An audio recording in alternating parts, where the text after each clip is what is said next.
నమస్కారం. ETV life ఆధ్యాత్మిక channel తీర్థయాత్ర కార్యక్రమానికి స్వాగతం. సమస్త లోకాలకు వెలుగును వెన్నెలలను ప్రసరింపచేసేది పరాశక్తినే. అమ్మవారి తేజస్సు నుంచే లోకములోని జీవులన్నీ చైతన్యాన్ని పొందుతున్నాయి. ఆ తల్లి అనుగ్రహంతోనే ఆకలి దప్పులు తీర్చుకుంటున్నాయి. అలాంటి ఆ తల్లి కాళీమాతగా ఆవిర్భవించిన ప్రాంతమే కోల్కతా. ఇక్కడి హుగ్లీ నదీ తీరంలో అమ్మవారు కొలువైన శ్రీ కాళీఘాట్ మందిరమే నేటి మన తీర్థయాత్ర.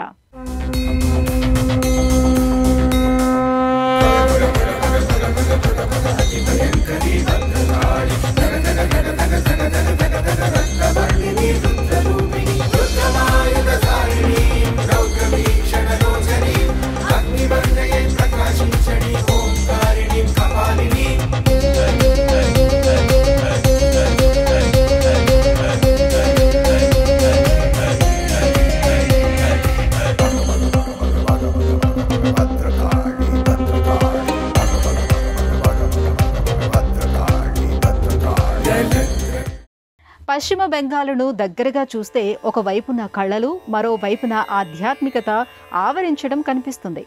ఇక్కడ కళలు, సంస్కృతి, సంప్రదాయాలు కలిసిపోయి ప్రవహిస్తూ ఉంటాయి. అవి ఆధ్యాత్మికతను ఆత్మీయంగా అల్లుకుపోయిన విధానం అనుభవంలోకి వస్తుంది.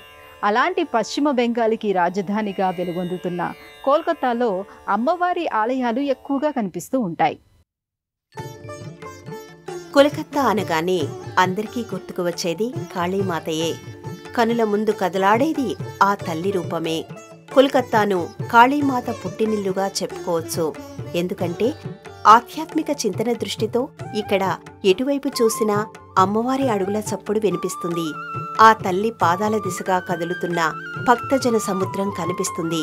అమ్మవారి అనుగ్రహమనే నీడలోనే కోల్కతా సేదతీరుతున్న భావన కలుగుతుంది. అత్యంత రద్దీగా కనిపించే నగరాల్లో కోల్కతా ఒకటి. ఇక్కడ చూడవలసిన విశేషాలు, తెలుసుకోవలసిన చారిత్రకపరమైన విషయాలు చాలానే కనిపిస్తూ ఉంటాయి. హౌరా బ్రిడ్జ్, విక్టోరియా మెమోరియల్ వంటి పాలరాతి నిర్మాణం కోల్కతాకి ఒక ప్రత్యేకమైన స్థానాన్ని తెచ్చిపెట్టాయి.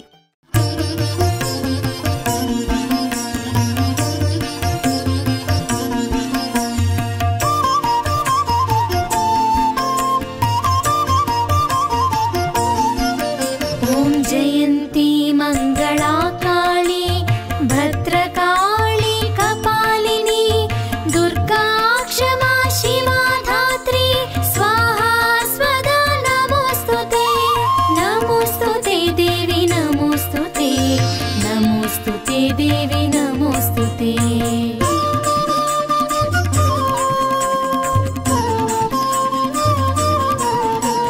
जयत्वं देवी चामुण्डे जय भूतार्तिहारिणी जय सर्वगते देवी कालरात्रि नमोस्तुते नमोस्तुते देवी नमोस्तुते नमोस्तुते देवी नमोस्तुते. ఇక ఆధ్యాత్మిక పరంగా ఆలోచన చేస్తే మన చూపులు, అడుగులు కాళికాదేవి అమ్మవారి ఆలయం దిశగానే కదులుతాయి. కోల్కతాలో కాళీమాత కొలువైన ఆలయాల్లో దక్షిణేశ్వర కాళీమాత ఆలయం ఒకటైతే కాళీఘాట్ కాళీమాత ఆలయం ఒకటిగా ఇక్కడ విరాజిల్లుతున్నాయి. ఈ రెండు ఆలయాలు వందల ఏళ్ల నాటి స్థలమహత్యాన్ని ఆవిష్కరిస్తూనే ఉంటాయి. నిర్మాణపరంగా, చారిత్రక పరంగా తమ ప్రత్యేకతను చాటుతూనే ఉంటాయి. కోల్కతాలో కొత్తగా అడుగుపెట్టేవారు ఎవరైనా ఈ రెండు ఆలయాలను దర్శించుకోకుండా వెనుతిరగరు. దక్షిణేశ్వర్ కాళీమాత ఆలయం విషయానికి వస్తే ఒకవైపున అమ్మవారి ఆవిర్భావం, మరొక వైపున నిర్మాణ సంబంధమైన నైపుణ్యం ఆశ్చర్యచకితులను చేస్తాయి. దక్షిణేశ్వర ఆలయం రామకృష్ణ పరమహంసతో, అమ్మవారితో ఆయనకు గల అనుబంధంతో కలిసి కనిపిస్తుంది. ఇక్కడ అమ్మవారు ప్రత్యక్షంగా కొలువై ఉన్నారనే విశ్వాసాన్ని రామకృష్ణ పరమహంస అనుభవాలు మరింత బలపరుస్తూ ఉంటాయి. కాళికాదేవి భక్తురాలైన రాణి రాష్మోనీదేవి 1847 నుంచి 55 వరకు ఈ ఆలయాన్ని నిర్మించారు. 20 ఎకరాల్లో 8 సంవత్సరాల పాటు ఏకధాటిగా నిర్మాణం పనులు కొనసాగాయి.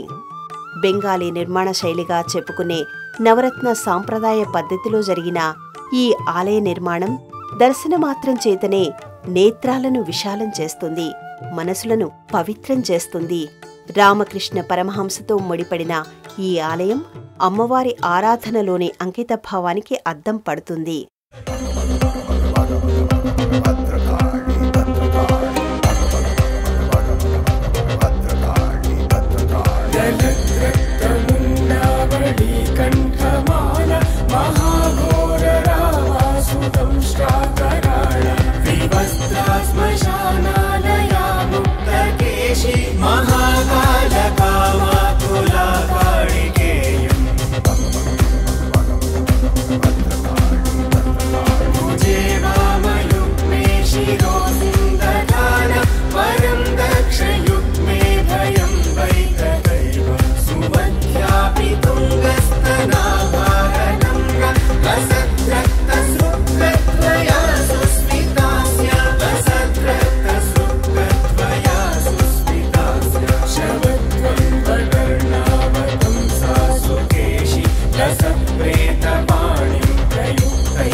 ఇక కాళీఘాట్లోని కాళీమందిరం కూడా ఎన్నో విశేషాలకు మహిమలకు నెలవుగా అలరారుతూ ఉంటుంది. పురాణ సంబంధమైన నేపథ్యం కలిగిన ఈ ప్రదేశం 200 ఏళ్ల క్రితం నిర్మించిన ఆలయాన్ని మనకి పరిచయం చేస్తుంది. సువిశాలమైన ప్రదేశంలో నిర్మితమైన ఈ ఆలయం అనేక నిర్మాణాల సముదాయంగా కనిపిస్తూ ఉంటుంది. ఆలయ పరిసరాలు చాలా రద్దీగా కనిపిస్తాయి. వీధుల్లోని రద్దీని తట్టుకుంటూనే భక్తులు అమ్మవారి ఆలయం దిశగా కదులుతూ ఉంటారు. ఆలయం వీధిలో దుకాణాల వరుస కనిపిస్తుంది. పూజా సామగ్రితో పాటు కోల్కతా ప్రత్యేకతగా చెప్పుకునే వివిధ రకాల వస్తువులు సైతం ఇక్కడ లభిస్తూ ఉంటాయి. అందువల్ల ఈ దుకాణాల దగ్గర భక్తజన సమూహం గట్టిగానే కనిపిస్తూ ఉంటుంది. ప్రధానమైన ఆలయ ప్రాంగణానికి చేరుకోవడానికి ప్రవేశ ద్వారాలు వరుసగా కనిపిస్తూ ఉంటాయి. అందుబాటులో ఉన్న ప్రవేశ ద్వారం ద్వారా భక్తులు అమ్మవారి సన్నిధానానికి చేరుకుంటారు.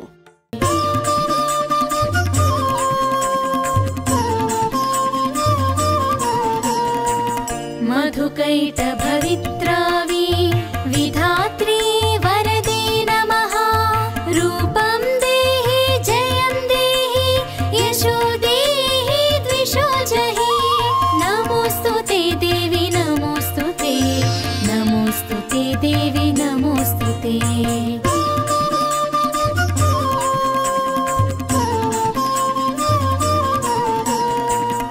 రక్తబీజవదే దేవి చండముండ వినాశిని రూపం దేహి జయం దేహి యశో దేహి ద్విషో జహి నమోస్తుతే దేవి నమోస్తుతే నమోస్తుతే దేవి నమోస్తుతే.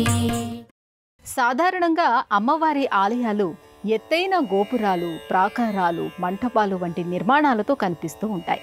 అయితే అందుకు భిన్నంగా ఇక్కడి ఆలయ నిర్మాణం కనిపిస్తుంది.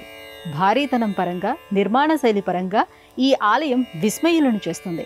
ప్రతి అడుగు అమ్మవారి సన్నిధికి చేరుస్తుంటే భక్తులలో ఆరాటం, ఆతృత పెరుగుతూ పోతూ ఉంటుంది. కాళీఘాట్ కాళీ మందిర్ దేశవ్యాప్తంగా ప్రసిద్ధి చెందిన ఆలయం. ప్రపంచవ్యాప్తంగా ఇక్కడి అమ్మవారికి భక్తులు ఉన్నారు. ఈ తల్లిని దర్శించుకోవడం కోసం ఎక్కడెక్కడి నుంచో భక్తులు తరలి వస్తుంటారు. అందువల్ల ఎప్పుడు చూసినా ఈ ఆలయం భక్తులతో కిటకిటలాడుతూ ఉంటుంది. భారీ సంఖ్యలో భక్తులు వచ్చినా తట్టుకునేలా ఈ ఆలయ నిర్మాణం జరిగింది.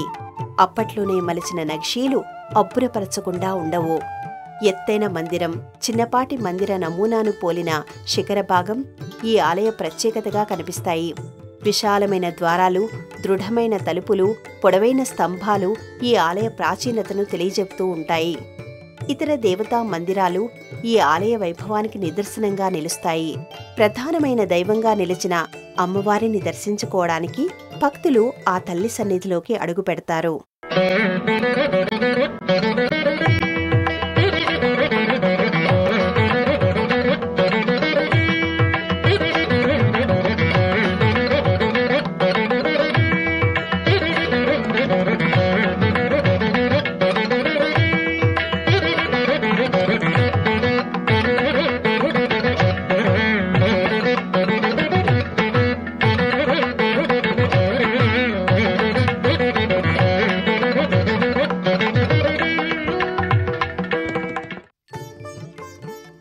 గర్భాలయంలో కాళికాదేవి తన పేరుకు తగినట్టుగానే నల్లని వర్ణంలో 3 నేత్రాలతో 4 భుజాలతో దర్శనమిస్తూ ఉంటుంది.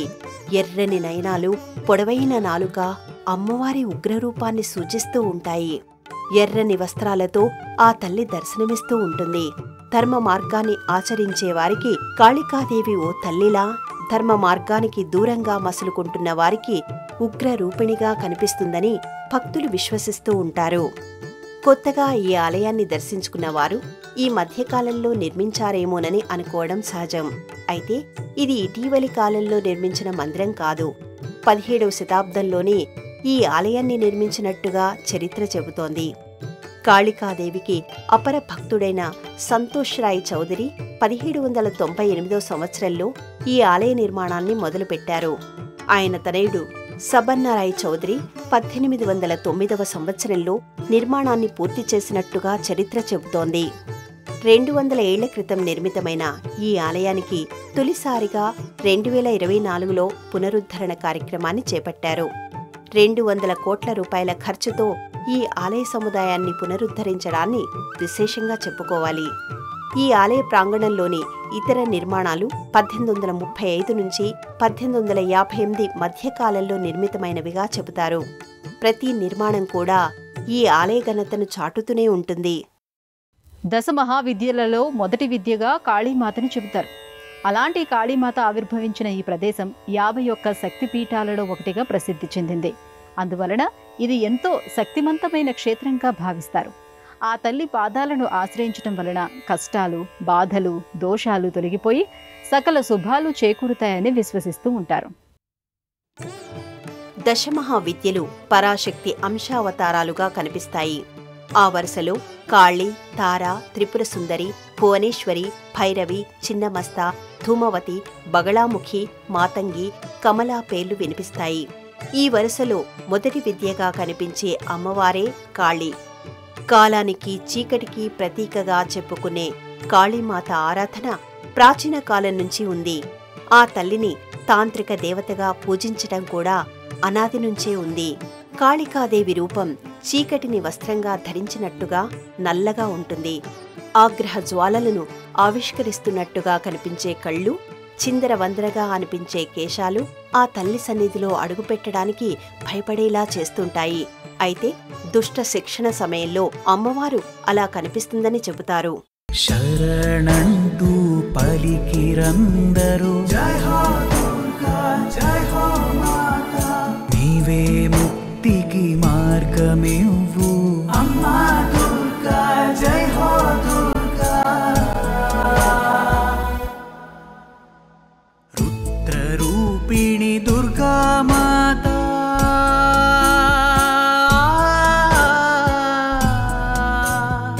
సింహవాహినిగా వేంచేసే.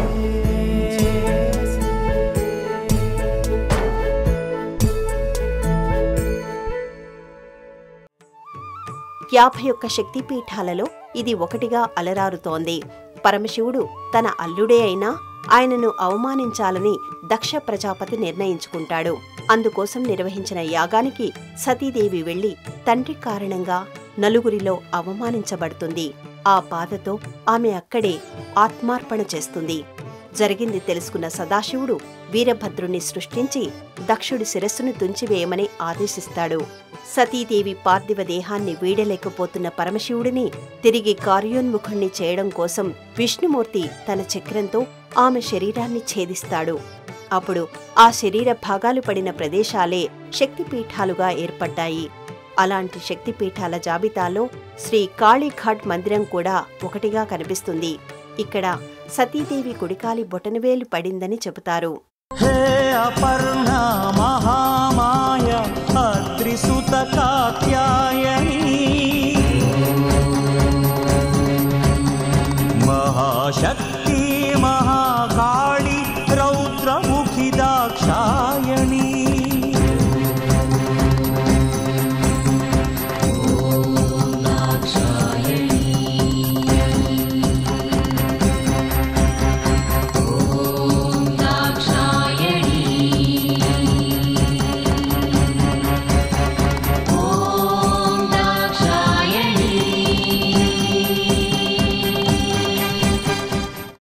కోల్కతా పరిసర ప్రాంతాల్లోని ప్రజలు అమ్మవారిని తమ ఇష్టదైవంగా ఇలవేల్పుగా భావించి పూజిస్తూ ఉంటారు.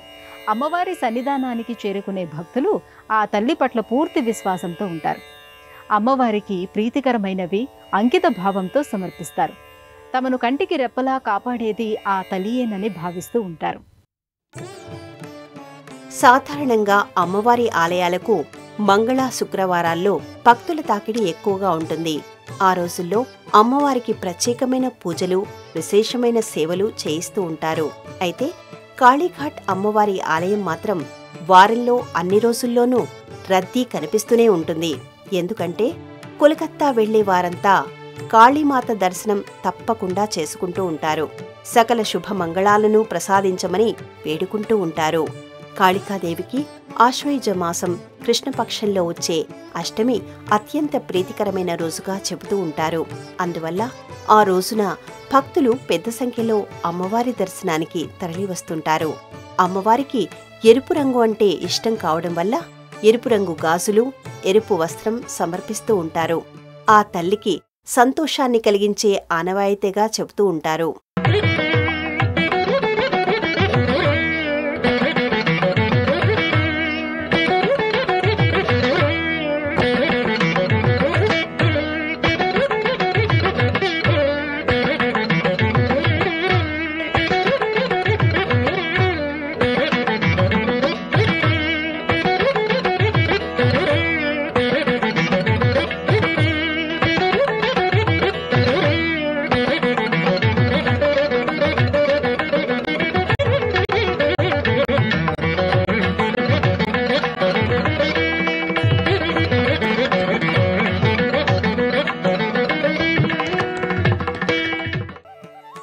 కాళీమాత దర్శనం వల్ల సమస్త దోషాలు తొలగిపోతాయని ఆధ్యాత్మిక గ్రంథాలు చెబుతున్నాయి. గ్రహ సంబంధమైన, శత్రు సంబంధమైన బాధల నుంచి, దుష్టశక్తుల పీడల నుంచి విముక్తి కలుగుతుందని అంటారు. ఆపదలు, అనారోగ్యాలు తొలగిపోయి దీర్ఘాయువు లభిస్తుందని చెబుతారు. అందువల్ల కాళికాదేవి పాదాలను భక్తులు ఆర్తితో ఆశ్రయిస్తూ ఉంటారు.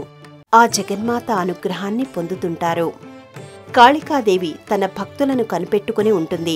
వాళ్లకి ఒక రక్షణ కవచంలా తాను మారుతుంది. తన భక్తుల దరిదాపుల్లోకి శత్రువులు చేరకుండా చూస్తుంది. శత్రువులపై విజయాన్ని సాధించడానికి అవసరమైన శక్తిని ప్రసాదిస్తుంది. అందువల్ల మహర్షులు, ఉపాసకులు మాత్రమే కాదు, ఎంతో మంది రాజులు కూడా ఆ తల్లిని తమ ఇలవేల్పుగా సేవించి తరించారు. అలాంటి ఈ ఆలయంలోని ఉపాలయాలను కూడా భక్తులు దర్శించుకుంటారు.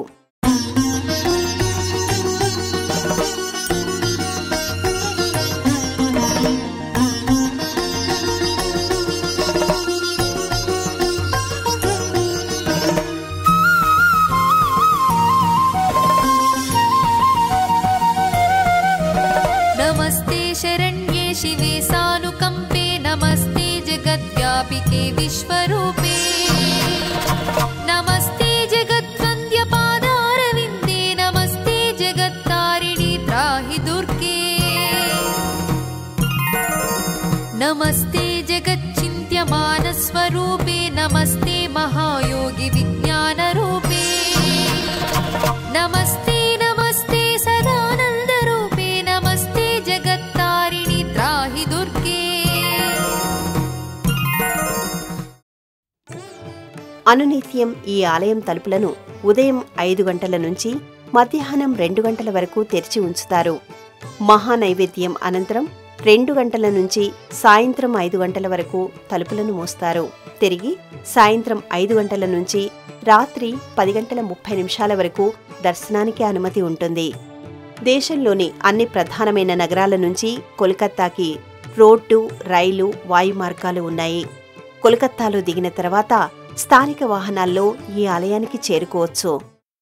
హుబ్లీ నదీ తీరంలో కరుణించే తల్లిగా కొలువైన కాళీమాత ఆలయం 51 శక్తిపీఠాలలో ఒకటైన క్షేత్రం. 200 ఏళ్ల నాటి నిర్మాణం. ఎందరో భక్తులకు ఇలవేల్పుగా, మరెందరో భక్తుల ఇష్టదైవంగా పూజలందుకుంటున్న పుణ్యస్థలం ఇది. అలాంటి ఈ మహిమాన్విత క్షేత్రం గురించిన విశేషాలను తెలుసుకున్నారు కదా. మరో ఆలయ సందర్శనంతో మళ్ళీ కలుసుకుందాం. అంతవరకు సెలవు. నమస్కారం.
కార్యక్రమాన్ని తిరిగి చూడాలనుకుంటే www.youtube.com/@etvlifespiritual లో చూడవచ్చు.